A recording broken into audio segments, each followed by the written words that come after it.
ദില്ലി ദാലിയുടെ മറ്റൊരു ലക്കം പോഡ്കാസ്റ്റിലേക്ക് സ്വാഗതം. ഞാൻ എസ് ഗോപാലകൃഷ്ണൻ. ബീഹാർ നിയമസഭയിലേക്കുള്ള തെരഞ്ഞെടുപ്പ് ഫലങ്ങൾ പുറത്തു വന്നു കഴിഞ്ഞു. ആകെയുള്ള 243 സീറ്റുകളിൽ NDA 202 സീറ്റുകൾ നേടി വൻ വിജയമാണ് നേടിയിരിക്കുന്നത്. അതിൽ BJPക്ക് 89 സീറ്റും ജനതാദൾ യുവിന് 85 സീറ്റും ലോക് ജനശക്തി രാംവിലാസ് പാർട്ടിക്ക് 19 സീറ്റുകളുമാണ് കിട്ടിയത്. ഇന്ത്യ സഖ്യത്തിനാകട്ടെ ആ, വളരെ കുറവായി അവരുടെ ആ, സീറ്റുകൾ. RJDക്ക് 25 സീറ്റ്, ഇന്ത്യൻ നാഷണൽ കോൺഗ്രസിന് 6 സീറ്റ്, CPI-MLന് 2 സീറ്റ്, CPMന് 1 സീറ്റ് എന്ന രീതിയിൽ ഇന്ത്യ സഖ്യം ഒതുങ്ങിപ്പോവുകയാണ് ചെയ്തത്. ബീഹാർ തെരഞ്ഞെടുപ്പ് ഫലത്തെ വിലയിരുത്തി സംസാരിക്കുവാൻ ദില്ലി ദാലി പോഡ്കാസ്റ്റിൽ ഇന്ന് എത്തിയിരിക്കുന്നത് മാതൃഭൂമി ദിനപത്രത്തിന്റെ ഡൽഹി ബ്യൂറോ ചീഫായിട്ടുള്ള മനോജ് മേനോനാണ്. 2005 മുതൽ ബീഹാറിലെ തിരഞ്ഞെടുപ്പ്, അവിടെ ചെന്ന് നിന്ന് അതിസൂക്ഷ്മമായി എല്ലാ തിരഞ്ഞെടുപ്പുകളും അവിടുത്തെ രാഷ്ട്രീയ സംഭവവികാസങ്ങളും എല്ലാം നിരീക്ഷിച്ചു വരാറുള്ള മനോജ് മേനോൻ, മനോജിനോട് തെരഞ്ഞെടുപ്പ് രാഷ്ട്രീയം സംസാരിക്കുന്നത് എപ്പോഴും പുതിയ വെളിച്ചങ്ങൾ നൽകുന്ന വേളകളായി എനിക്ക് അനുഭവപ്പെട്ടിട്ടുണ്ട്. ഇതിനു മുമ്പ് ബംഗാൾ തെരഞ്ഞെടുപ്പ് കഴിഞ്ഞപ്പോൾ നടത്തിയ ദില്ലി ദാലിയിലെ സംഭാഷണമൊക്കെ ആ, വളരെ ഫലപ്രദമായ രീതിയിൽ ഈ തെരഞ്ഞെടുപ്പ് ഫലങ്ങളെ വിലയിരുത്തുന്ന ഒരു മനസ്സ്, രാഷ്ട്രീയ നിരീക്ഷണ മനസ്സ് മനോജിന് ഉണ്ട്. ആ, പ്രത്യേകിച്ച് മുൻവിധികളുടെ ഭാരം പേറാത്ത തുറന്ന മനസ്സുമായിട്ട് താഴെത്തട്ടിലെ യാഥാർത്ഥ്യങ്ങൾ കണ്ട് കണ്ണു തുറന്ന് തെരഞ്ഞെടുപ്പ് രംഗത്തെ കാണുന്ന ഒരാളാണ് മനോജ് മേനോൻ. പ്രത്യേകിച്ച് കേരളത്തിന്റെ രാഷ്ട്രീയ ചുമടുകൾ ചുമക്കാതെ വടക്കേന്ത്യൻ രാഷ്ട്രീയത്തെ കാണുന്ന ഒരാൾ കൂടിയാണ് മനോജ് മേനോൻ. കഴിഞ്ഞ 20 ദിവസങ്ങൾ, തെരഞ്ഞെടുപ്പിന് മുമ്പുള്ള 20 ദിവസങ്ങൾ മനോജ് ബീഹാറിൽ ഉണ്ടായിരുന്നു. ഏതാണ്ട് എല്ലാ ദിവസവും തന്നെ മനോജുമായി ടെലിഫോണിൽ ഞാൻ സംസാരിക്കാറുണ്ടായിരുന്നു ഡൽഹിയിൽ നിന്ന്. ഇന്നിപ്പോൾ ആ വർത്തമാനം എല്ലാവരും കേൾക്കുന്ന ഒരു പൊതുവേദിയിലേക്ക് മാറുന്നു എന്ന വ്യത്യാസം മാത്രമേ ഉള്ളൂ. മനോജിന് ദില്ലി ദാലിയുടെ ഈ പുതിയ ലക്കം പോഡ്കാസ്റ്റിലേക്ക് സ്വാഗതം. സന്തോഷം. ഗോപാലകൃഷ്ണൻ, നമ്മൾ ഈ പറഞ്ഞ പോലെ ബീഹാറിലെ യാത്രയ്ക്ക് ഉടനീളം നമ്മൾ ഈ വിഷയങ്ങളുമായി ബന്ധപ്പെട്ട് നിരന്തരം സംസാരിച്ചിരുന്നു. അതിന്റെ തുടർച്ച എന്ന നിലയിൽ തന്നെയാണ് നമ്മളിപ്പോൾ അത് മാത്രമല്ല, ബീഹാറിന്റെ ഒരു അംബാസിഡർ ആണ് മനോജ് എന്ന് എനിക്ക് പലപ്പോഴും തോന്നി. കഴിഞ്ഞ ദിവസങ്ങളിൽ സംസാരിച്ചുകൊണ്ടിരിക്കുമ്പോൾ ബീഹാറിൽ പോകണമെന്നും ബീഹാറിൽ കൂടുതൽ സ്ഥലങ്ങൾ ഞാൻ സന്ദർശിക്കണമെന്നും ഒക്കെ എന്നോട് മനോജ് ആവശ്യപ്പെട്ടുകൊണ്ടിരിക്കുകയാണ്. നമുക്ക് പോഡ്കാസ്റ്റിലേക്ക് കിടക്കുന്നതിന് മുമ്പ് ഞാൻ പതിവായി ദില്ലി ദാലി പോഡ്കാസ്റ്റിൽ നടത്തുന്ന ഒരു അഭ്യർത്ഥന നടത്തുകയാണ്. ദില്ലി ദാലി എന്ന ഈ പോഡ്കാസ്റ്റ് സംരംഭം ഇതുവരെ നിങ്ങൾ സബ്സ്ക്രൈബ് ചെയ്തിട്ടില്ല എങ്കിൽ ഇപ്പോൾ തന്നെ സബ്സ്ക്രൈബ് ചെയ്ത് ഈ വിനീതമായ സാംസ്കാരിക സംരംഭവുമായി സഹകരിക്കണമെന്ന് ഞാൻ എല്ലാവരോടും അഭ്യർത്ഥിക്കുകയാണ്. ഇത്രയും വലിയൊരു നിതീഷ് തരംഗം, അല്ലെങ്കിൽ ഒരു NDA തരംഗം ഉണ്ടാകുമെന്ന് മനോജ് പ്രതീക്ഷിച്ചിരുന്നില്ല. എപ്പോഴും മനോജ് എന്നോട് പറഞ്ഞുകൊണ്ടിരുന്നത് അണ്ടർ കറൻസ് മനസ്സിലാക്കാൻ പ്രയാസമാകുന്നു എന്നാണ്, അല്ലെങ്കിൽ അണ്ടർ കറൻസ് ആയിരിക്കും തെരഞ്ഞെടുപ്പ് ഫലം തീരുമാനിക്കുന്നത് എന്നാണ്. ഇന്ന് മനോജിന് എന്താണ് തോന്നുന്നത്? ഗോപാലകൃഷ്ണൻ, നമ്മൾ ബീഹാറിനെ വായിക്കുമ്പോൾ സാധാരണ നിലയിൽ വളരെ ഒഴുക്കം മട്ടിൽ വായിച്ചു പോകാവുന്ന ഒരു പുസ്തകമല്ല ബീഹാർ. മറ്റ് സംസ്ഥാനങ്ങളോട്ട് താരതമ്യം ചെയ്യുമ്പോൾ നിരവധി സങ്കീർണതകൾ, ഒരുപാട് അടരുകൾ അടങ്ങിയിട്ടുള്ള ഒന്നാണ് ബീഹാറിന്റെ ഭൂമി, അതുപോലെ തന്നെ ബീഹാറിന്റെ രാഷ്ട്രീയം. അതുകൊണ്ട് തന്നെ മറ്റ് സംസ്ഥാനങ്ങളിലെ തിരഞ്ഞെടുപ്പിനെ വായിക്കുന്നത് പോലെ ഒറ്റ എളുപ്പത്തിൽ വളരെ സുഗമമായ രീതിയിൽ നമുക്ക് ഒറ്റ വായനയിൽ ബീഹാറിനെ കിട്ടുക എളുപ്പമല്ല. ഞാനിത് 20 വർഷമായിട്ട് ഗോപാലകൃഷ്ണൻ പറഞ്ഞതുപോലെ തന്നെ ബീഹാർ നിരന്തരം കവർ ചെയ്തുകൊണ്ടിരിക്കുന്ന ഒരാളാണ്. അതുകൊണ്ട് തന്നെ പുറമെ വലിയ തരംഗങ്ങളൊന്നും ബീഹാറിൽ പലപ്പോഴും ദൃശ്യമാകാറില്ല. പുറമേ ശാന്തമായിട്ട് നമുക്ക് തോന്നും, പക്ഷെ അകം വളരെയധികം സങ്കീർണമാണ്. ഇക്കുറി അത് തന്നെയായിരുന്നു. ഇന്ത്യക്ക് ഒരു എഡ്ജ് ഉണ്ട് എന്നുള്ള കാര്യം വ്യക്തമായിരുന്നു. പക്ഷെ ഇത്തരത്തിൽ ഒരു വലിയ ഒരു സ്വീപ്പ് സംഭവിക്കും എന്നുള്ള കാര്യത്തെക്കുറിച്ച് ബീഹാറിലുള്ളവർക്ക് പോലും അത്രയധികം കണക്കൂട്ടൽ ഉണ്ടായിരുന്നില്ല എന്നാണ് എനിക്ക് തോന്നുന്നത്. കാരണം പുറമേ വളരെ ശാന്തമായിരുന്നു. തിരഞ്ഞെടുപ്പിന്റെ വലിയ ലാഞ്ചന പോലും പലയിടത്തും ഉണ്ടായിട്ടില്ല. പക്ഷേ ബീഹാറിന്റെ പ്രത്യേകത എന്ന് പറയുന്നത് അടിമുടി രാഷ്ട്രീയമുള്ള ഒരു സംസ്ഥാനമാണ്, അടിമുടി രാഷ്ട്രീയമുള്ള ഒരു ഭൂമിയാണ്. നമുക്കറിയാം, ചരിത്രത്തിലും അതുപോലെ തന്നെ നമ്മുടെ സംസ്കാരത്തിലും ഒക്കെ ഏറ്റവും കൂടുതൽ സംഭാവന ചെയ്തിട്ടുള്ളൊരു മേഖലയാണ് ബീഹാർ എന്ന് പറയുന്നത്. നമ്മുടെ മതങ്ങളുടെ ആവിർഭാവം, അതുപോലെ തന്നെ സംസ്കാരത്തിന്റെ ഉറവിടം, വിജ്ഞാനത്തിന്റെ കേന്ദ്രം എന്നീ നിലകളിലൊക്കെ ചരിത്രം അടയാളപ്പെടുത്തിയിരുന്ന ഒരു പ്രദേശമാണ് ബീഹാർ. ആ ബീഹാറിന്റെ പിന്നീടുള്ള സ്ഥിതിയിൽ വേറെ തരത്തിലുള്ള വായനകൾ ഉണ്ടെങ്കിൽ പോലും ബീഹാറിന്റെ അനുഭവ ഖനി എന്ന് പറയുന്നത് വളരെ വിശാലവും വിപുലവുമാണ്. അത്തരത്തിലുള്ള സങ്കീർണത ഈ രാഷ്ട്രീയത്തിലും പ്രതിഫലിക്കും. ഇപ്പൊ അടിമുടി രാഷ്ട്രീയമുണ്ട്, ഓരോ വ്യക്തിക്കും രാഷ്ട്രീയമുണ്ട്. മാത്രമല്ല അതിനെ ഏറ്റവും വലിയ സങ്കീർണമാക്കുന്ന വലിയൊരു ഘടകം ജാതി ഘടന എന്ന് പറയുന്ന ഒരു സംവിധാനവുമായിട്ട് അവിടുത്തെ രാഷ്ട്രീയം ഇഴുകിച്ചേർന്ന് നിൽക്കുന്നു എന്നുള്ളതാണ്. രാഷ്ട്രീയം മാത്രമല്ല, അവിടുത്തെ ജീവിതം, അവിടുത്തെ മറ്റെല്ലാ വ്യാപാരങ്ങളും വ്യവഹാരങ്ങളും എല്ലാം തന്നെ ഈ ജാതി ഘടനയുമായിട്ട് ബന്ധപ്പെട്ടതാണ്. അത് ഉത്തർപ്രദേശിനെ പോലെ പോലുമല്ല, ഉത്തർപ്രദേശിനേക്കാൾ സങ്കീർണമാണ് ബീഹാറിന്റെ രാഷ്ട്രീയ ഘടന. ജാതി മതം എന്നതിനപ്പുറം ജാതികൾക്കുള്ളിൽ ഉപജാതികൾ, ഈ ഉപജാതികൾ വളരെയധികം നിർണായകമാണ്. എൻ്റെ ഒരു നിരീക്ഷണത്തിൽ, എൻ്റെ ഒരു വായനയിൽ എനിക്ക് കിട്ടുന്നത് ഹിന്ദു വിഭാഗത്തിൽ തന്നെ 300-ലേറെ ഉപജാതികളുണ്ട് ബീഹാറിൽ. ഈ ഉപജാതികൾക്കെല്ലാം തന്നെ അവരുടേതായ രാഷ്ട്രീയമുണ്ട്, അവരുടേതായ കോൺസ്റ്റിറ്റ്യുവൻസികളുണ്ട്, അവരുടേതായ നേതാക്കളുണ്ട്. ഇത്തരം ജാതി സമവാക്യങ്ങളെ മറന്നുകൊണ്ട് ഒരിക്കലും നമുക്ക് ബീഹാറിനെ പഠിക്കാൻ സാധിക്കുകയില്ല, അല്ലെങ്കിൽ മനസ്സിലാക്കാൻ സാധിക്കുകയില്ല. ഈ ജാതി ഘടനയിൽ നിന്നുകൊണ്ട് മാത്രമാണ് അവിടുത്തെ എല്ലാ മൂവ്മെന്റ്സും നടന്നിട്ടുള്ളത്. അതുപോലെ തന്നെ എല്ലാ രാഷ്ട്രീയം രൂപപ്പെട്ടിരിക്കുന്നത്, മറ്റ് ഘടകങ്ങളെല്ലാം രൂപപ്പെട്ടിരിക്കുന്നത് ഈ ജാതി ഘടനയിൽ. അതൊരു ഒരു ഒരു ഒരു വിലക്കുള്ള ഒന്നല്ല അവിടെ. ഈ ജാതി എന്ന് പറയുന്നത് അവിടെ ജീവിതത്തിന്റെ ഭാഗമാണ്. അപ്പൊ അതുകൊണ്ട് രാഷ്ട്രീയം വളരെയധികം കലർന്നു കിടക്കുന്ന ഒന്നാണ് ഈ ബീഹാറിന്റെ ജാതി രാഷ്ട്രീയ സമസ്യകൾ. അപ്പോൾ നമ്മൾ ഈ പറഞ്ഞ പോലെ പുറമേ ശാന്തമാണെങ്കിലും അകത്ത് കൃത്യമായി നിശ്ചയിച്ചുറപ്പിച്ചിട്ടുള്ള ഒരു രാഷ്ട്രീയം ബീഹാറിനുണ്ട്. ആ രാഷ്ട്രീയം രേഖപ്പെടുത്തുക തന്നെയാണ് ഇക്കുറിയും ബീഹാറിൽ അരങ്ങേറിയിരിക്കുന്നത്. പക്ഷെ ഇതിൽ നിന്ന് വ്യത്യസ്തമായിട്ട് ഒരു തരംഗം പോലെ ഞാൻ കണ്ടത് 2020 നിയമസഭാ തെരഞ്ഞെടുപ്പിലായിരുന്നു. ഈ 2020 നിയമസഭാ തെരഞ്ഞെടുപ്പിൽ വളരെ വ്യക്തമായിട്ടുള്ള ഒരു വേവ് തേജസ്വി യാദവിനും RJDക്കും മഹാസഖ്യത്തിന് അനുകൂലമായിട്ടുണ്ടായിരുന്നു. അത് അവസാന നിമിഷം വരെ ദൃശ്യമായിരുന്നു.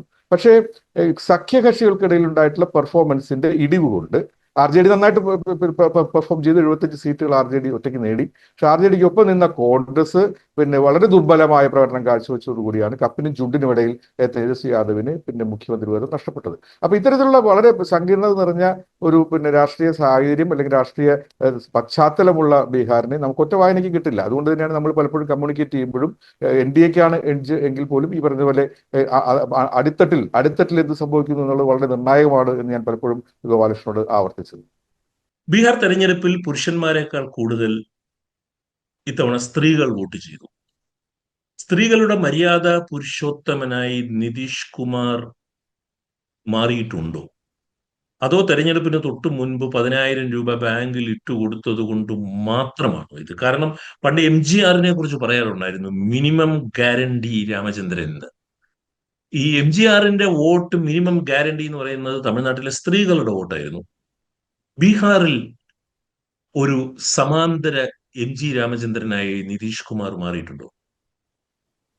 ഗോപാലകൃഷ്ണ, ഇപ്പോൾ നമ്മൾ പറഞ്ഞതുപോലെ ഈ 10,000 രൂപയിലേക്ക് ഈ വിജയത്തിന്റെ അല്ലെങ്കിൽ നിതീഷ് കുമാറിന് കിട്ടിയുള്ള ജനസമ്മതിയെ നമ്മൾ പരിമിതപ്പെടുത്തുന്നത് ശരിയല്ല. കാരണം ഈ സ്ത്രീകൾ പുരുഷന്മാരുടെ വോട്ട് നിലയേക്കാൾ സ്ത്രീകളുടെ വോട്ട് നില ബീഹാറിൽ അധികരിക്കുന്നത് ഇപ്പൊ ആദ്യമായിട്ടല്ല.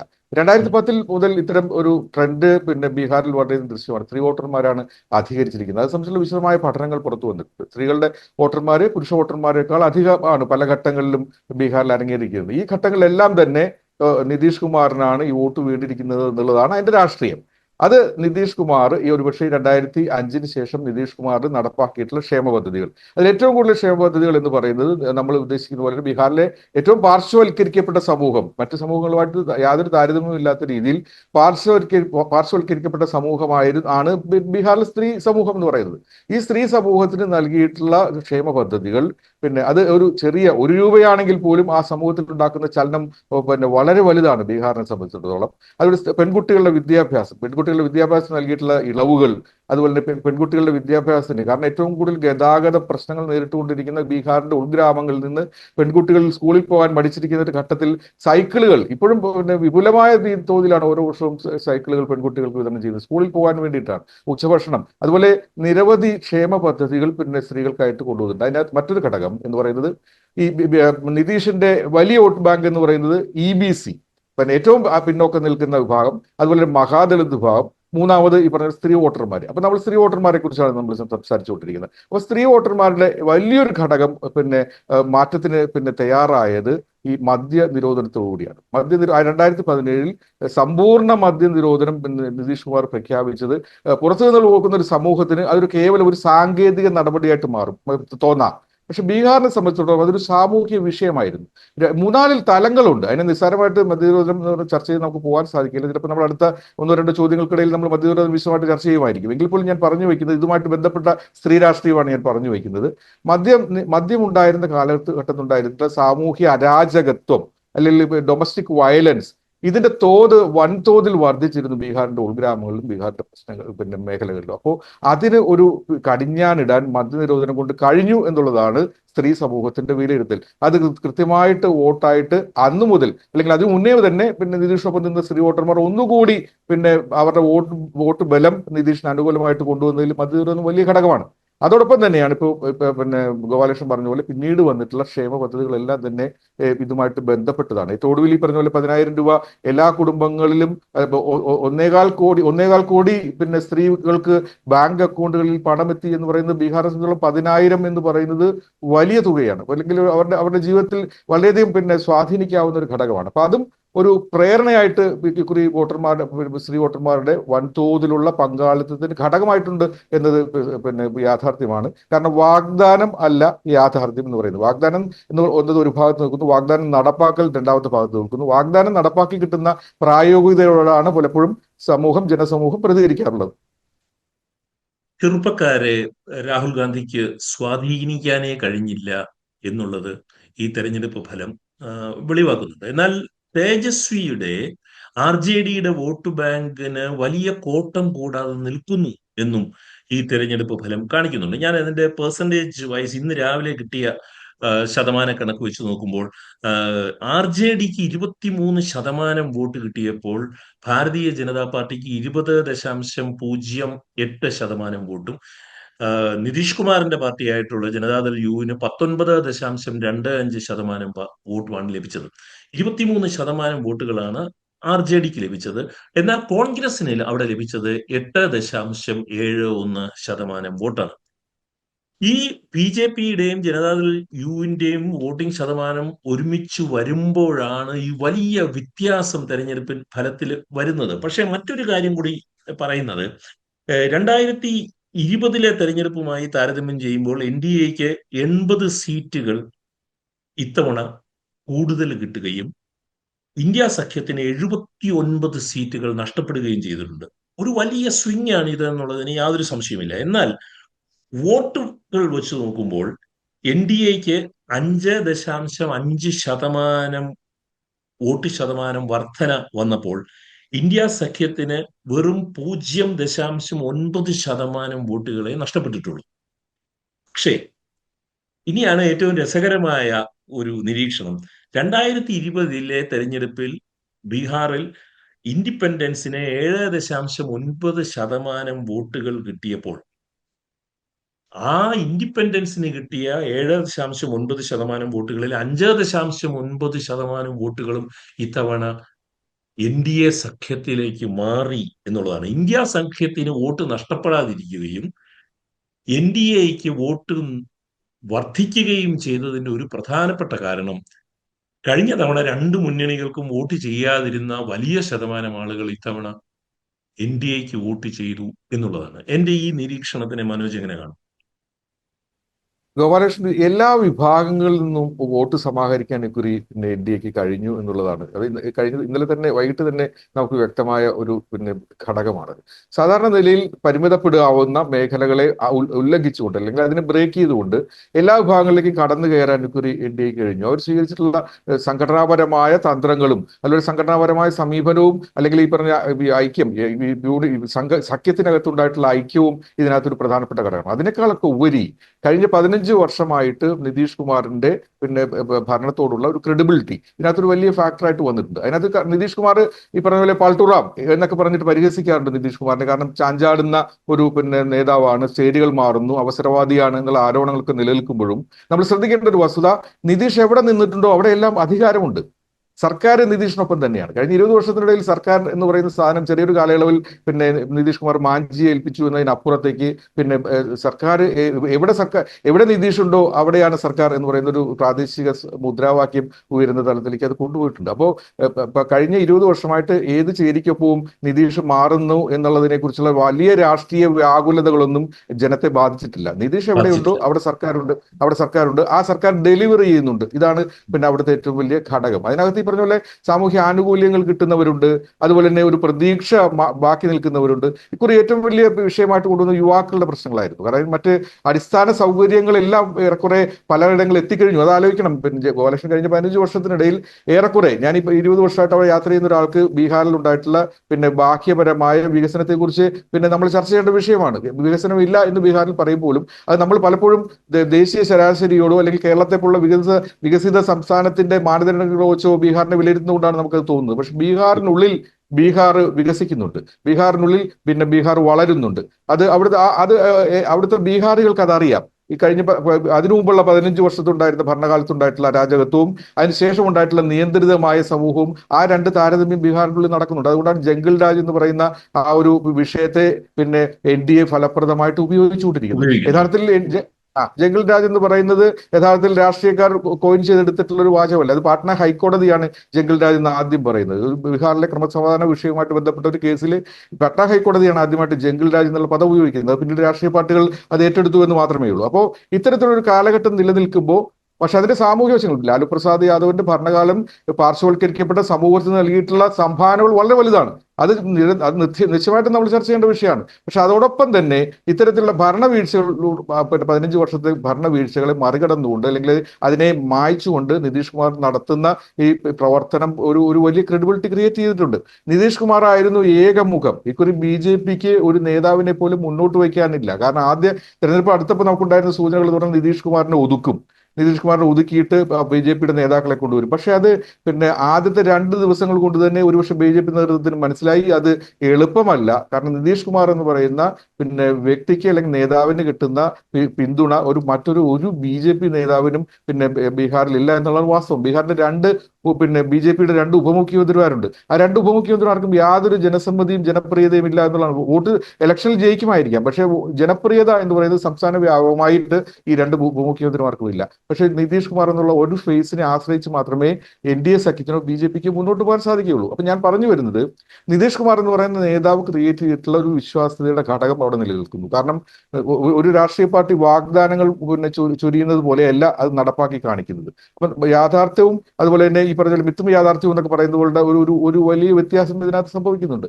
അപ്പോൾ ചെറുപ്പക്കാർക്കിടയിൽ ഇക്കുറി പിന്നെ തൊഴിലും തൊഴിലില്ലായ്മയും വലിയ വിഷയമായിട്ട് മഹാസഖ്യവും പ്രശാന്ത് കിഷോറിന്റെ ജൻസ്വരാജ് പാർട്ടിയും ഉയർത്തിക്കൊണ്ടു വന്നുവെങ്കിൽ പോലും ആ ചെറുപ്പക്കാരും പിന്നെ നിലയുറപ്പിച്ചത് പിന്നെ നിതീഷ് കുമാറിന്റെ വാഗ്ദാനത്തിലാണ്. 1 കോടി തൊഴിൽ നൽകുമെന്നുള്ള വാഗ്ദാനത്തിലാണ്. അതിന് പകരം ഒരു കുടുംബത്തിലെ ഒരാൾക്ക് വീതം തൊഴിൽ നൽകുമെന്ന മഹാസഖ്യത്തിന്റെ വാഗ്ദാനത്തെ പിന്നെ ചെറുപ്പക്കാർ മുഖവിലക്കെടുത്തില്ല എന്നുള്ളതാണ് ഈ തെരഞ്ഞെടുപ്പ് ഫലത്തിൽ നിന്ന് വ്യക്തമാകുന്നത്. ഇതാണ് ഞാൻ പറഞ്ഞത്, വാഗ്ദാനം നടപ്പാക്കലും തമ്മിലുള്ള ഒരു വലിയ പിന്നെ വ്യത്യാസമുണ്ട്. അത് പ്രായോഗികതയ്ക്കൊപ്പമാണ് പിന്നെ ബീഹാറിന്റെ സമൂഹം നിലയുറപ്പിച്ചത് എന്നുള്ളതാണ് ഇതിൽ നിന്ന് നമുക്ക് മനസ്സിലാക്കേണ്ടത്.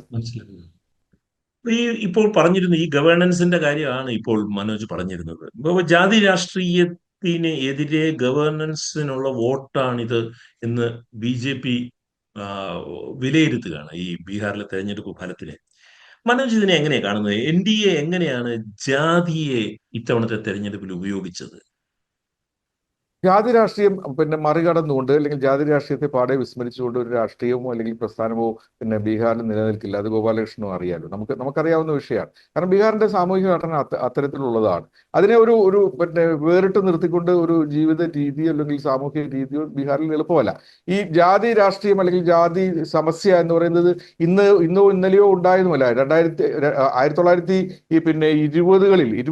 പിന്നെ ബീഹാറിൽ ജാമി മൂവ്മെന്റ് ഉണ്ടായിട്ടുണ്ട്. അതായത് ബ്രാഹ്മണിക്കൽ ഓർഡറിനെതിരെ അവിടുത്തെ പാർശ്വവൽക്കരിക്കപ്പെട്ടു. പ്രത്യേകിച്ച് യാദവ് വിഭാഗത്തിൽ നിന്നുണ്ടായിട്ടുള്ള വലിയൊരു മൂവ്മെന്റ് ആണ് ജാമി മൂവ്മെന്റ്. ഈ പറഞ്ഞ പോലെ പൂണൂൽ ധരിച്ചുകൊണ്ട് ഈ പറഞ്ഞ പോലെ ബ്രാഹ്മണ വിഭാഗത്തിന്റെ ഇതിന്റെ നിലപാടുകളെ ചോദ്യം ചെയ്തുകൊണ്ടുള്ള വലിയൊരു സമരമായിരുന്നു. ആ സമരത്തെ വലിയ തോതിൽ അക്രമത്തിലൂടെയാണ് ഈ പറഞ്ഞ അന്നത്തെ സവർണ്ണ മേധാവിത്വം നേരിട്ടത്.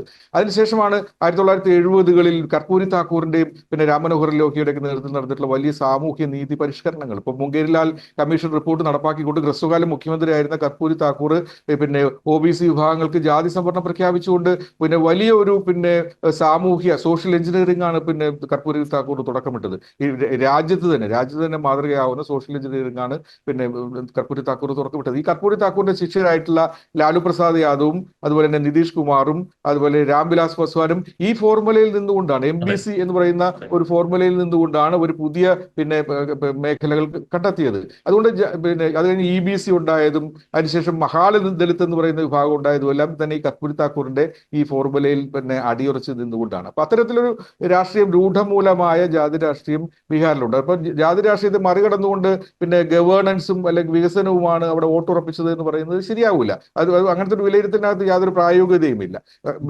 പറയാവുന്നത് ജാതി രാഷ്ട്രീയത്തെ വളരെയധികം വിശദമായിട്ടും വിപുലീകരിച്ചുകൊണ്ടും സമർത്ഥമായി ഉപയോഗിച്ചുകൊണ്ടും അതിനു പുറമെ വികസന കാർഡുകളും അതുപോലെ തന്നെ ഭരണ നേട്ടങ്ങളും മുൻനിർത്തിയും അങ്ങനെ രണ്ട് തരത്തിലുള്ള ചേരുവകൾ ഉപയോഗിച്ചുകൊണ്ടാണ് NDA യഥാർത്ഥത്തിൽ വോട്ട് നേടിയിരിക്കുന്നത്. ഈ പറഞ്ഞ പോലെ ജാതി സമവാക്യങ്ങളെ ഇക്കുറി വിപുലീകരിക്കാനായിട്ട്, അതാ ഞാൻ നേരത്തെ ആദ്യം പറഞ്ഞതുപോലെ എല്ലാ വിഭാഗങ്ങളിലേക്കും കടന്നു കയറാനായിട്ട് നിതീഷ് കുമാറിനും BJPക്കും സാധിച്ചിട്ടുണ്ട്. അത് അവരുടെ സംഘടനാ സംവിധാനം, അതുപോലെ തന്നെ ഈ നിതീഷ് കുമാർ എന്ന് പറയുന്ന നേതാവിന്റെ വ്യക്തിപ്രഭാവം, ഈ 2-3 ഘടകങ്ങൾ NDA സഖ്യത്തെ സഹായിച്ചിട്ടുണ്ട്. അതുകൊണ്ട് തന്നെ ഈ പറഞ്ഞ പോലെ സീമാഞ്ചൽ ഉൾപ്പെടെയുള്ള മേഖലകളിലേക്ക്, ന്യൂനപക്ഷ മേഖലകളിലേക്കും ഇക്കുറി BJPക്കും അല്ലെങ്കിൽ NDAക്കും കടന്നു കയറാനും അവിടുന്ന് വോട്ടുറപ്പിക്കാനും സാധിച്ചിട്ടുണ്ട്. മാത്രമല്ല ഈ പറഞ്ഞ പോലെ പ്രശാന്ത് കിഷോർ എന്ന് പറയുന്ന തെരഞ്ഞെടുപ്പ് തന്ത്രത്തിൽ സ്വന്തം പാർട്ടി ഉണ്ടാക്കി ഈ മേഖലകളിലൊക്കെ സ്ഥാനാർത്ഥികളെ മത്സരിപ്പിച്ചെങ്കിൽ പോലും ഒരു വലിയ സ്വാധീനം ഉണ്ടാക്കാൻ സാധിച്ചിട്ടുള്ളൂ. അതിന് പ്രധാനപ്പെട്ട ഘടകമായിട്ട് ഗോപാലകൃഷ്ണൻ ഗ്രൗണ്ടിൽ പറഞ്ഞു കേട്ട ഒരു സംഭവം എന്ന് പറഞ്ഞാൽ Prashant കിഷോറിന്റെ പാർട്ടിക്കോ Prashant കിഷോറിനോ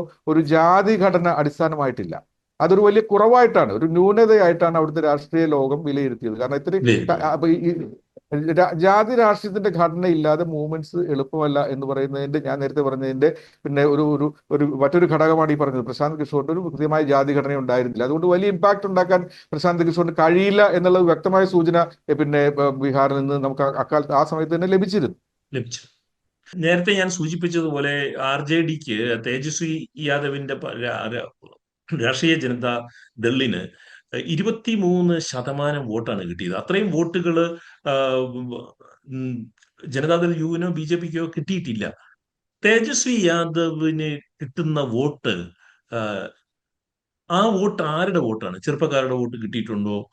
cutting across all caste Tejashwi യാദവിന് വോട്ട് കിട്ടിയിട്ടുണ്ടോ? തേജസ്വി യാദവിന്റെ രാഷ്ട്രീയം ഇനി എന്തായിരിക്കും? എന്താണ് തോന്നുന്നത്? കാരണം ഭീമൻ പരാജയം, വോട്ട് ശതമാനം നിലനിർത്തുമ്പോൾ പോലും ഭീമൻ പരാജയം ഏറ്റുവാങ്ങേണ്ടി വന്നു. എങ്ങനെ ഇനി തേജസ്വി യാദവ് ഇതിനെ നേരിടാൻ പോകുന്നു? ഗോപാലകൃഷ്ണൻ, RJD എന്ന് പറയുന്ന പാർട്ടി വളരെ കൃത്യമായ ഘടനയുള്ള, കൃത്യമായ കേഡർ സ്വഭാവമുള്ള, വളരെ വ്യക്തമായ നിലപാടുകളുള്ള ഒരു പാർട്ടിയാണ് ബീഹാറിനുള്ളിൽ. BJPയുമായിട്ട് ഇതുവരെ കൈകോർത്തിട്ടില്ല എന്നത് മാത്രമല്ല, ബീഹാറിന്റെ അടിത്തട്ട് മുതൽ മേൽത്തട്ട് വരെ കൃത്യമായ ഘടനയോടുകൂടി കമ്മിറ്റികൾ, സമിതികൾ, മേൽ കമ്മിറ്റികൾ, അങ്ങനെ കൃത്യമായ ഘടനയുള്ള പാർട്ടിയാണ്. വളരെ കേഡർ സ്വഭാവം കൃത്യമായിട്ടുള്ള പാർട്ടിയാണ് RJD എന്ന് പറയുന്നത്. JDUവിന് അത് അവകാശപ്പെടാൻ സാധിക്കില്ല. JDU അത്തരത്തിലൊരു കൃത്യമായ ഘടനയോടുകൂടി പ്രവർത്തിക്കുന്നതല്ല. നിതീഷ് കുമാർ എന്ന് പറയുന്ന നേതാവിന്റെ പ്രഭാവത്തിൽ ആശ്രയിച്ച് നിൽക്കുന്ന ഒരു പാർട്ടിയാണ് JDU എന്ന് പറയുന്നത്. പക്ഷെ മറിച്ച് RJD എന്ന് പറഞ്ഞാൽ കൃത്യമായ പാർട്ടി ഘടനയുള്ള ഒരു സംവിധാനമുള്ള ഒന്നാണ്. അതുകൊണ്ട് കൃത്യമായ വോട്ട് ബേസ് RJDക്ക് ഇപ്പോഴും ഉണ്ട്. ഗ്രാമങ്ങളിൽ ഇപ്പോഴും കൃത്യമായിട്ട് വോട്ട് ബേസ്, ചിലപ്പോൾ ഈ പറഞ്ഞ പരാജയം വലിയ ഭീമമായ പരാജയമായിരിക്കാം, പക്ഷെ ഇപ്പോഴും അവരുടെ വോട്ട് ബാങ്ക് ഇപ്പോഴും ഉണ്ട്, അല്ലെങ്കിൽ വോട്ട് ബേസ് ഇപ്പോഴും ഉണ്ട്. അപ്പൊ അതിനകത്ത് വലിയ മാറ്റങ്ങൾ ചിലപ്പോൾ ഉണ്ടായിക്കൊള്ളണമെന്നില്ല. മാത്രമല്ല RJDയെ നമുക്ക്, അല്ലെങ്കിൽ തേജസ്വി യാദവിനെ നമുക്ക് എഴുതിത്തള്ളാൻ സാധിക്കില്ല. ഈ തെരഞ്ഞെടുപ്പിൽ ഞാൻ കണ്ട ഒരു വലിയ ഇതിന്റെ ഒരു ബൈ പ്രൊഡക്റ്റ് അല്ലെങ്കിൽ ഉപോൽപ്പന്നം എന്ന് പറയുന്നത് തേജസ്വി യാദവ് എന്ന് പറയുന്ന നേതാവിന്റെ വളർച്ചയാണ്. ഞാൻ 2020 കാണുമ്പോൾ തന്നെ അച്ഛന്റെ ലെഗസി അല്ലെങ്കിൽ ലാലു പ്രസാദ് യാദവിന്റെ ഒരു വലിയ പാരമ്പര്യത്തെ മറികടന്നുകൊണ്ട് അല്ലെങ്കിൽ അതിന്റെ പിന്തുണ ഇല്ലാതെ അല്ലെങ്കിൽ അതിന്റെ തണൽ ആവശ്യമില്ലാത്ത രീതിയിലേക്ക് വളരുന്നതിന്റെ ലക്ഷണങ്ങൾ 2020 തെരഞ്ഞെടുപ്പ് വേദികളിൽ ഞാൻ തേജസ്വിയെ കണ്ടിരുന്നു. ഇക്കുറി കാണുമ്പോൾ ഹ്രസ്വകാലമാണെങ്കിൽ പോലും ഉപമുഖ്യമന്ത്രിയായിട്ട് ഇരുന്നതിന്റെ 34 വയസ്സേ ഉള്ളൂ ഈ ചെറുപ്പക്കാരന്. മുഖ്യമന്ത്രിയായിട്ട് ഇരുന്നതിന്റെ ഭരണപരിചയം, അതുപോലെ തന്നെ ഇത് രാഷ്ട്രീയ പരിചയം, മുന്നണിയെയും സഖ്യത്തെയും അതുപോലെ തന്നെ പാർട്ടിയെയും നയിച്ചിട്ടുള്ള ഒരു പാരമ്പര്യം, ഇതിന്റെ പക്വത ഇക്കുറി തേജസ്വി യാദവിൽ ദൃശ്യമായിരുന്നു. അതുകൊണ്ട് തേജസ്വി യാദവ് എന്ന് പറയുന്ന ഈ നേതാവ് അല്ലെങ്കിൽ പറഞ്ഞ ഈ യുവ നേതാവിന് ഇനിയും ഭാവിയുണ്ട് അല്ലെങ്കിൽ എന്ന് തന്നെയാണ് എന്റെ വിശ്വാസം. മാത്രമല്ല RJDക്കും ഇനി സ്പേസ് ഉണ്ട് അവിടെ. കാരണം RJD എന്ന് പറയുന്നത് ഞാൻ നേരത്തെ പറഞ്ഞ പോലെ ഗ്രാസ് റൂട്ട് ലെവൽ വരെ വളരെ കൃത്യമായ ഘടനയുള്ള ഒരു പാർട്ടിയാണ്, വ്യക്തമായ നിലപാടുള്ള പാർട്ടിയാണ്. പക്ഷേ ഈ RJDയുടെ പ്രതീക്ഷകളെ ഒരുപക്ഷെ ഈ വോട്ടിന്റെ ചോർച്ചകളെ ഈ പറഞ്ഞ പോലെ അധികരിപ്പിക്കുന്നത് അല്ലെങ്കിൽ വർദ്ധിപ്പിക്കുന്നത് ഒരുപക്ഷെ സഖ്യകക്ഷികളുടെ പ്രകടനം വലിയൊരു ഘടകമാണ്. ഞാൻ നേരത്തെ പറഞ്ഞ പോലെ കോൺഗ്രസിന്റെ വളരെ ദുർബലമായ പ്രകടനം 2020 19 സീറ്റ് ഉണ്ടായിരുന്ന കോൺഗ്രസ് ഇപ്പോൾ 6 സീറ്റുകളിലേക്ക് ചുരുങ്ങുന്നു.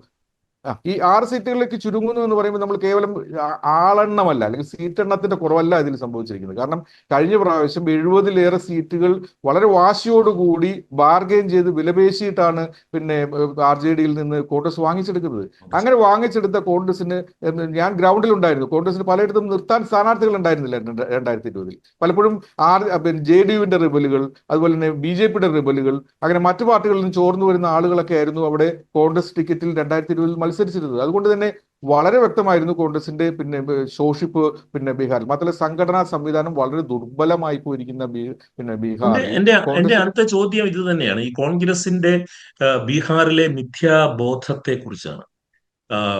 അത് ഇതുപോലൊരു ചർച്ചയിൽ ഇപ്പോൾ കോൺഗ്രസിനെതിരെ പറഞ്ഞാൽ ഈ സമയത്ത് കോൺഗ്രസിനെ ദുർബലപ്പെടുത്തുവാൻ വേണ്ടി ഇങ്ങനെ സംഭാഷണം നടത്താമോ എന്ന് ചോദിക്കുന്ന സമൂഹം കേരളത്തിൽ പ്രബലമാണ്.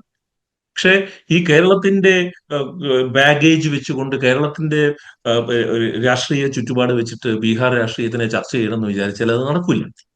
ഇന്ത്യയിലെ ഏറ്റവും വലിയ പ്രതിപക്ഷ പാർട്ടിയാണ് കോൺഗ്രസ് എന്ന് നമുക്കറിയാം. പക്ഷെ ബീഹാർ തെരഞ്ഞെടുപ്പ് കാലത്ത് കോൺഗ്രസ് നേതാവ് രാഹുൽ ഗാന്ധി വോട്ടധികാർ യാത്ര ഇലക്ഷൻ കമ്മീഷന്റെ സഹായത്തോടെ BJP നടത്തുന്നു എന്ന് ആരോപിക്കുന്ന വോട്ട് കൊള്ളയ്ക്കെതിരെ ജനാഭിപ്രായം ഉണ്ടാക്കുന്ന വലിയ ജനസമ്പർക്ക പരിപാടിയാണ് നടത്തിയത്. ഈ SIR വിഷയത്തിൽ കോൺഗ്രസിന് ബീഹാറിലെ ജനങ്ങളിലേക്ക് ഇറങ്ങിച്ചെല്ലാൻ ഒട്ടുമേ കഴിഞ്ഞില്ല എന്ന് തെരഞ്ഞെടുപ്പ് പ്രചാരണ സമയത്ത് പോലും മനോജ് അവിടെ ഉണ്ടായിരുന്ന സമയത്ത് മനോജ് എന്നോട് ഫോണിൽ പറയാറുണ്ടായിരുന്നു. ഇപ്പോൾ എന്താണ് മനോജിന് തോന്നുന്നത്? അതായത് കോൺഗ്രസിന്റെ ഈ SIR ഡിബേറ്റ് ഏത് തരം ജനവിഭാഗങ്ങളെയാണ് സ്വാധീനിക്കുന്നത്? ഗോപാലകൃഷ്ണൻ, തെരഞ്ഞെടുപ്പിന് മുമ്പ് ഒരുപക്ഷെ ആദ്യം കളത്തിലിറങ്ങിയത് കോൺഗ്രസ് ആണ് ഈ ബീഹാറിലെ. അതായത് ഈ വോട്ട് വിഷയം ഉയർത്തി പിടിച്ചുകൊണ്ട് തന്നെയാണ് ബീഹാറിലെ രാഷ്ട്രീയ കളത്തിൽ തെരഞ്ഞെടുപ്പ് മുമ്പേ തന്നെ കോൺഗ്രസ് സജീവമാകുകയും വിവിധ റാലികൾ നടത്തുകയും രാഹുൽ ഗാന്ധി അതുപോലെ തന്നെ കോൺഗ്രസിന്റെ നേതാക്കള്, ഇന്ത്യ സഖ്യത്തിന്റെ നേതാക്കളെ കാണിനിരക്കുകയൊക്കെ ചെയ്തിരുന്നു. പക്ഷെ തെരഞ്ഞെടുപ്പ് കളം ആരംഭിച്ച ശേഷം അല്ലെങ്കിൽ തെരഞ്ഞെടുപ്പ് കളം തുറന്നതിന് ശേഷം ഈ SIR വിഷയം അല്ലെങ്കിൽ പ്രത്യേക വോട്ടർ പട്ടിക വിഷയം അത് തീർച്ചയായിട്ടും ഗഹനമായ ഒരു വിഷയമാണ്. ഇത് തീർച്ചയായിട്ടും പരിശോധിക്കപ്പെടേണ്ട വിഷയമാണ്. പക്ഷേ ബീഹാറിന്റെ സമൂഹത്തിൽ അത് ഒരിടത്ത് പോലും ചർച്ചയായില്ല എന്നുള്ളതാണ് ഏറ്റവും വലിയ വിഷയം. മാത്രമല്ല അത് വീണ്ടും ഉന്നയിക്കാനായിട്ട് ഈ പറഞ്ഞ RJDയുടെ തേജസ്വി യാദവോ എന്തിന് സംസ്ഥാനത്തെ കോൺഗ്രസ് നേതാക്കളോ തയ്യാറായിട്ടില്ല. ഒരു വേദികളിൽ പോലും ഈ പ്രതിപക്ഷ നേതാക്കളുടെ റാലികളിൽ പലതിലും ഞാൻ പങ്കെടുത്തിരുന്നു. ആ ഒരൊറ്റ റാലിയിൽ പോലും ഈ SIR എന്നുള്ള വിഷയം ചർച്ച ചെയ്യാനായിട്ട് അവർ ഉന്നയിക്കാൻ പോലും തയ്യാറായിട്ടില്ല. തേജസ്വി യാദവ് ഒരു റാലിയിലും SIR വിഷയം ഉന്നയിച്ചിട്ടില്ല. അവിടെ ദൈനംദിന പ്രശ്നങ്ങൾ, കാരണം അത് പ്രത്യേക സമൂഹമാണ്. നമ്മൾ നേരത്തെ ചർച്ച ചെയ്തതുപോലെ ബീഹാർ എന്ന് പറയുന്നത് പ്രത്യേകതരം സമൂഹമാണ്. ആ സമൂഹത്തിന് അവരുടേതായ ആവശ്യങ്ങളും അവരുടേതായ പ്രശ്നങ്ങളും അവരുടേതായ സങ്കടങ്ങളും അവരുടേതായ ആവലാതികളും അവരുടേതായ പരിഹാരങ്ങളും ഒക്കെ ഉണ്ട്. അപ്പൊ അത്തരത്തിലൊരു സമൂഹത്തിൽ നമ്മൾ ഇത്രയും താത്വികമായ അക്കാഡമിക്കായ ഒരു വിഷയവുമായിട്ട് നമുക്ക് സമീപിക്കാൻ സാധിക്കില്ല. ഒരു നോൺ ഇഷ്യൂ ആയി മാറും അവിടെ. അത് സ്വാഭാവികമായിട്ടും ആദ്യം തിരിച്ചറിഞ്ഞത് അക്കാഡമിക് ആയിട്ടുള്ള ഒരു ഇഷ്യൂ അല്ലല്ലോ ഈ SIR ഉന്നയിക്കുന്നത്. അത്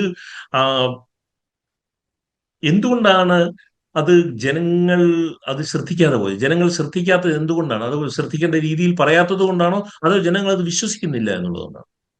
രണ്ട് രണ്ട് ഘടകങ്ങളാണ് ഗോപാലകൃഷ്ണനുള്ളത്. ഞാനിത് പറഞ്ഞു വന്നതുപോലെ അതുപോലത്തെ ഒരു ബീഹാർ പോലത്തെ ഒരു സമൂഹത്തിന് അത്തരത്തിൽ എളുപ്പത്തിൽ മനസ്സിലാകാവുന്ന ഒരു വിഷയമല്ല. തീർച്ചയായിട്ടും ഞാൻ പറഞ്ഞ അക്കാഡമിക് ആണെന്ന് പറയുന്നത് ഞാൻ അതിന്റെ എല്ലാ ഗൗരവവും ഉൾക്കൊണ്ടുകൊണ്ട് ഉം. തന്നെയാണ് അത് പിന്നെ പരിശോധിക്കേണ്ട വിഷയമാണെന്നും അതുപോലെ തന്നെ അത് നന്നായിട്ട് പഠിക്കേണ്ട വിഷയമാണെന്നും ഒക്കെ തന്നെ അത് അല്ലെങ്കിൽ അന്വേഷിക്കേണ്ട വിഷയമാണെന്ന് തന്നെയാണ് ഞാൻ പറഞ്ഞ നിലപാട്. പക്ഷേ ബീഹാർ പോലത്തെ ഒരു സമൂഹത്തിൽ അവിടെ കാരണം ഓരോ വിഷയവും എവിടെയാണ് പ്രയോഗിക്കേണ്ടത് എന്ന് തിരിച്ചറിയുന്നതാണ് രാഷ്ട്രീയ നേതൃത്വത്തിന്റെ പക്വത എന്ന് പറയുന്നത്, പ്രായോഗിക പരിചയം എന്ന് പറയുന്നത്. അത് ആദ്യം തിരിച്ചറിഞ്ഞത് തേജസ്വി യാദവ് തന്നെയാണ്. കാരണം പ്രാദേശിക തലത്തിൽ ഏത് വിഷയമാണ് പറയേണ്ടതെന്ന് അവിടുത്തെ പ്രാദേശിക നേതാവ് എന്ന നിലയിൽ തേജസ്വി യാദവിന് അറിയാം. അവിടെ വന്ന് നമ്മൾ പിന്നെ ബീഹാറിന്റെ ഉൾപ്രദേശങ്ങൾ ഉൾഗ്രാമങ്ങളിലും വന്നിട്ട് നമ്മൾ വോട്ട് പ്രത്യേക വോട്ടർ പട്ടിക പരിഷ്കരണ വോട്ടുകളെ കുറിച്ച് പറഞ്ഞു കഴിഞ്ഞാൽ അതിനപ്പുറം അതിനേക്കാൾ നീറുന്ന വിഷയങ്ങൾ, ദൈനംദിന വിഷയങ്ങൾ മറ്റു വിഷയങ്ങൾ ഉണ്ട് എന്ന തലത്തിലേക്ക് പോകുന്ന ഒരു സമൂഹത്തിൽ നമുക്ക് അത് പറയാൻ കഴിയില്ല എന്ന് ആദ്യം തിരിച്ചറിഞ്ഞിട്ടുള്ളത് അവിടുത്തെ മഹാസഖ്യത്തെ നയിക്കുന്ന RJDയും അതുപോലെ തന്നെ തേജസ്വി യാദവും തന്നെയായിരുന്നു. ഈ കോൺഗ്രസ് നേതാക്കളും ഈ അവരുടെ പ്രചരണ വേദികളൊന്നും തന്നെ ഇത് ഉന്നയിച്ചിട്ടില്ല. പക്ഷേ രാഹുൽ ഗാന്ധിയും അതുപോലെ തന്നെ ഇവിടുന്ന് ദേശീയ നേതാക്കളും ഈ വിഷയങ്ങൾ അവിടെ റാലികളിൽ സംസാരിച്ചിട്ടുണ്ട് എന്നതിനപ്പുറം ഇതൊരു വലിയ ചർച്ചയായിട്ട് പോകാനായിട്ട് ബീഹാറിന് സാധിച്ചിട്ടില്ല. അത് ഈ പറഞ്ഞ പോലെ ഒരുപക്ഷെ ബീഹാറിന്റെ പരിമിതിയാവാം, ഒരുപക്ഷെ ബീഹാർ സമൂഹത്തിന്റെ പരിമിതിയാവാം. പക്ഷെ ഈ പറഞ്ഞ പോലെ ദൈനംദിന പ്രശ്നങ്ങൾ അവരെ വേവലാതിപ്പെടുത്തുന്നത് കൊണ്ട് ആവാം. അതുകൊണ്ട് വിഷയങ്ങൾ ഏത് രീതിയിൽ പ്രയോഗിക്കണം എന്നുള്ളത് രാഷ്ട്രീയ നേതൃത്വം തിരിച്ചറിയേണ്ട വിഷയമാണ്. അത് തിരിച്ചറിയപ്പെടാതെ പോയിട്ടുണ്ട് കോൺഗ്രസിനെ സംബന്ധിച്ചിടത്തോളം. മാത്രമല്ല കോൺഗ്രസിന്റെ ഈ തിരിച്ചടിക്ക് ഈ ഒരു വിഷയം മാത്രമല്ല, കോൺഗ്രസിന്റെ ഉള്ളിൽ ആന്തരമായിട്ട് നിലനിൽക്കുന്ന ദൗർബല്യങ്ങൾ ഒരു പ്രധാനപ്പെട്ട ഘടകമാണ്. പക്ഷേ ഈ തെരഞ്ഞെടുപ്പ് വിധി വന്നതിന് ശേഷവും കോൺഗ്രസിന്റെ ഔദ്യോഗിക നിലപാട് ഇത് ജ്ഞാനേഷ് കുമാറിന്റെ സഹായത്തോടു കൂടി നിതീഷ് കുമാറും നരേന്ദ്രമോദിയും കൂടി നേടിയെടുത്ത ഒരു വിജയമാണ് എന്നുള്ളതാണ്.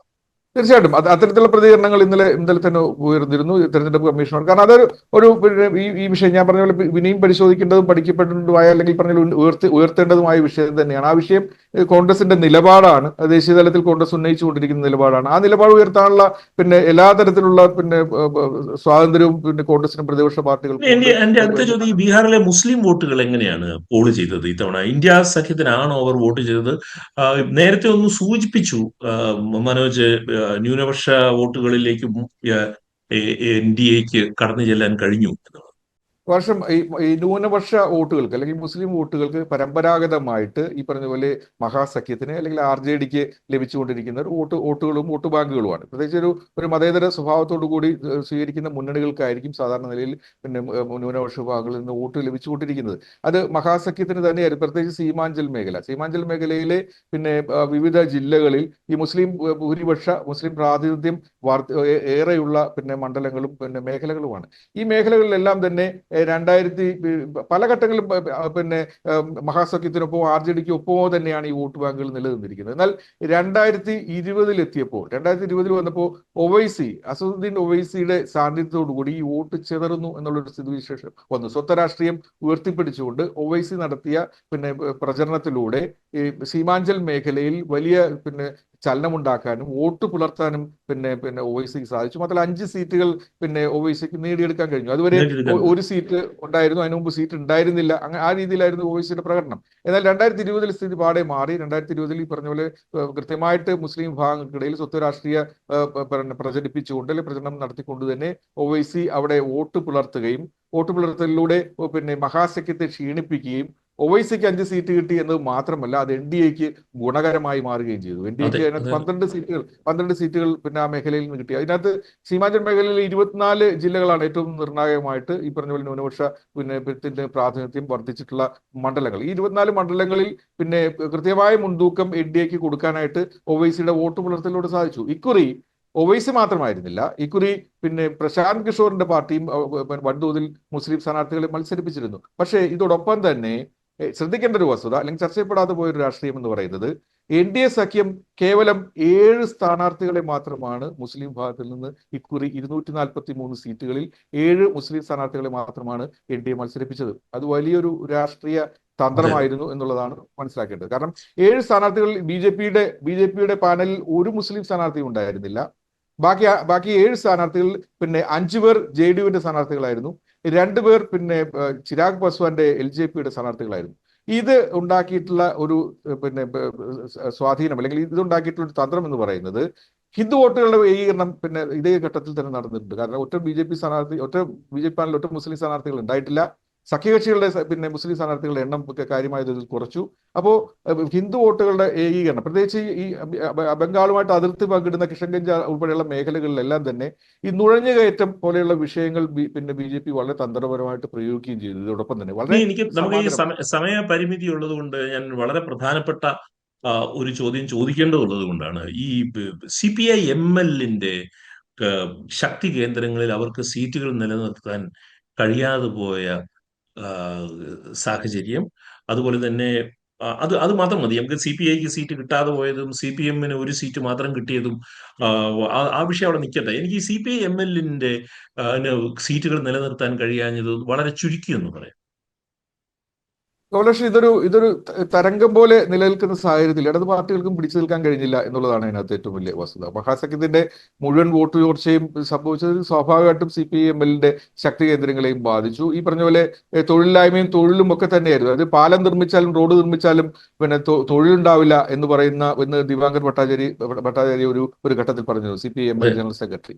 അപ്പോൾ അതല്ല വികസനം എന്ന് പറയുന്ന ഒരു ഘടകമൊക്കെ മുൻനിർത്തി തന്നെയാണ് പിന്നെ ഇടത് പാർട്ടികൾ CPI-ML മത്സരിച്ചത്. കഴിഞ്ഞ വർഷം 2020 12 സീറ്റുകൾ ഉണ്ടായിരുന്നു. മൊത്തം ഇടത് പാർട്ടികൾക്ക് 16 സീറ്റുകൾ ഉണ്ടായിരുന്നു. അതാണ് ഇപ്പോൾ ശോഷിച്ച് ഈ നിലയിലായിരിക്കുന്നത്. അപ്പൊ ഈ തരംഗത്തെ അതിജീവിക്കാനായിട്ട് CPI-MLനും കഴിഞ്ഞിട്ടില്ല. മാത്രമല്ല ഇടത് പാർട്ടികൾക്ക് ആത്മപരിശോധന നടത്തേണ്ട ഒരു വിഷയമാണ്. ഒരു കാലത്ത് ഇടത് പാർട്ടികൾക്ക് വളരെയധികം ശക്തമായ ധാരണയുണ്ടായിരുന്നു. പിന്നീട് സോഷ്യൽ ധാര ശക്തമായിരുന്നു. എന്നാൽ പിന്നീട് ഈ പറഞ്ഞ പോലെ ഇത്തരം പൊതുസമൂഹത്തെ അഡ്രസ് ചെയ്യാനോ അല്ലെങ്കിൽ പുതിയ തലമുറയെ അഡ്രസ് ചെയ്യാനോ അഭിമുഖീകരിക്കാനോ ഇടത് പാർട്ടികൾക്ക് കഴിയുന്നില്ല എന്നുള്ളത് ഇടത് പാർട്ടികൾ തന്നെ വിലയിരുത്തേണ്ട മറ്റൊരു വിഷയം കൂടിയാണ്. ഏതായാലും നമ്മൾ ഈ സംഭാഷണത്തിന്റെ അവസാന ഭാഗത്തേക്ക് പോവുകയാണ്. എന്നെ ഏറ്റവും കൂടുതൽ വേദനിപ്പിച്ച ഒരു കാര്യം, അല്ലെങ്കിൽ അത്ഭുതപ്പെടുത്തിയ ഒരു കാര്യം, അല്ലെങ്കിൽ പിടിതരാത്ത ഒരു കാര്യം, തെരഞ്ഞെടുപ്പിന്റെ ബീഹാർ പോലെയുള്ള ഒരു തെരഞ്ഞെടുപ്പിന്റെ ഫലം വന്ന ദിവസം തേജസ്വി യാദവിനോടൊപ്പം അവിടെ നിൽക്കാൻ ഇന്ത്യയുടെ പ്രതിപക്ഷ നേതാവ് രാഹുൽ ഗാന്ധി ഇല്ലായിരുന്നു എന്നുള്ളതാണ്. അത് തികഞ്ഞ നിരുത്തരവാദപരമായ ഒരു പെരുമാറ്റമാണെന്ന് വ്യക്തിപരമായി വിശ്വസിക്കുന്ന ഒരാളാണ് ഞാൻ. രാഹുൽ ഗാന്ധി ഈ തെരഞ്ഞെടുപ്പ് ഫലം വരുന്ന ദിവസം ഇന്ത്യയിൽ നിന്ന് മാറി നിന്നത് ഈ അദ്ദേഹത്തിന്റെ ഒരു രാഷ്ട്രീയ സ്വഭാവത്തിന്റെ ഭാഗമാണെന്നാണ് എനിക്ക് തോന്നുന്നത്. ഈ ഒരു ഒരു 30-40 സെക്കൻഡിൽ ഇതിനോടൊന്ന് പ്രതികരിക്കാമോ എന്റെ ഈ ആരോപണം? രാഹുൽ ഗാന്ധിയുടെ പിന്നെ ഈ പറഞ്ഞ പോലെ ഇന്ത്യയിലില്ല എന്നുള്ളത് അദ്ദേഹത്തിന്റെ വ്യക്തിപരമായ തീരുമാനവും മറ്റെന്തെങ്കിലും അനിവാര്യമായ ഘടകങ്ങളിൽ പങ്കെടുക്കൽ ആവശ്യങ്ങളോ ഉള്ളത് കൊണ്ടാവാമെന്ന് നമുക്കതിനകത്ത് വിലയിരുത്താൻ കഴിയുള്ളൂ. പക്ഷേ ഈ പറഞ്ഞതുപോലെ തേജസ്വി യാദവ് പടക്കളത്തിൽ ഒറ്റയ്ക്കായിരുന്നു എന്ന കാര്യത്തിൽ സംശയമില്ല. ഒറ്റയ്ക്ക് പടം നയിച്ച് പിന്നെ തേജസ്വി യാദവ് എന്ന് തന്നെയാണ് എന്റെ നിഗമനം. പക്ഷെ അതിലൂടെ തേജസ്വി യാദവ് പിന്നെ അനുഭവങ്ങൾ പഠിക്കുകയും ഒരു മികച്ച നേതാവായിട്ട് ഭാവിയിൽ വളരാനുള്ള എല്ലാ സാധ്യതകളും പിന്നെ നിലനിൽക്കുകയും ചെയ്യുന്നു എന്നുള്ളതാണ് ഇതിന്റെ ഒരു വലിയ പിന്നെ താങ്ക് യു. നമുക്ക് സമയപരിമിതി ഉള്ളത് കൊണ്ടാണ് ചർച്ച ഇങ്ങനെ നിർത്തേണ്ടി വരുന്നത്. ഇത്രയും വിശദമായി ആഴത്തിൽ ബീഹാർ തെരഞ്ഞെടുപ്പിനെ അവലോകനം ചെയ്തതിന് താങ്കിങ് യു മനോജ്. നന്ദി.